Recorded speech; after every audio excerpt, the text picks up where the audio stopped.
quando eu vejo a luz, eu faço o sinal da cruz. Vejo meu tal e digo obrigado, Jesus, por fazer parte dessa obra, dessa linda vocação, por ter me dado uma nova família, uma paz de irmã, uma paz de irmã.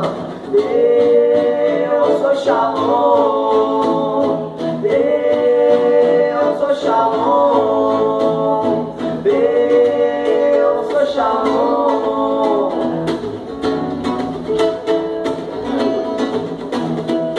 Desce em desce, eu vou sempre pedir, mas nunca vou agradecer, eu agradeço sempre sorrindo, mesmo que eu peço ainda não tenha medo. E você que inimigo do mundo, vida toda hora vai viver a sua vida. Cai fora, até você acorda. Realmente essa vida já não é mais minha. Uma vida ofertada é uma vida feliz, é uma vida vivida. O que adianta viver só pra mim mesmo e ser infeliz? Desde que me ficava na vontade, uma ilha louca, solta na cidade. Não, não era o que ele queria. Então um dia me chamou aqui, estou quem diria.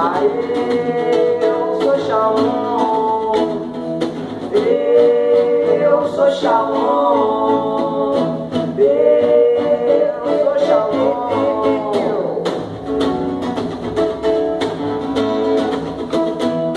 Tem a minha cruz, mas não leva ela sozinha. Quem leva lá comigo é Jesus. Sempre que eu tropeço, caio, me enrola, ele vem sorrindo e me pega no colo. Espero o canto acabar e me ajuda a levantar. Então tudo mas eu recomeço a caminhar. Eu sou Shalom, eu sou Shalom, eu sou Shalom. E aquela lá. E eu só me lembrei de tudo isso por causa do sol que brilhou na janela. Já era.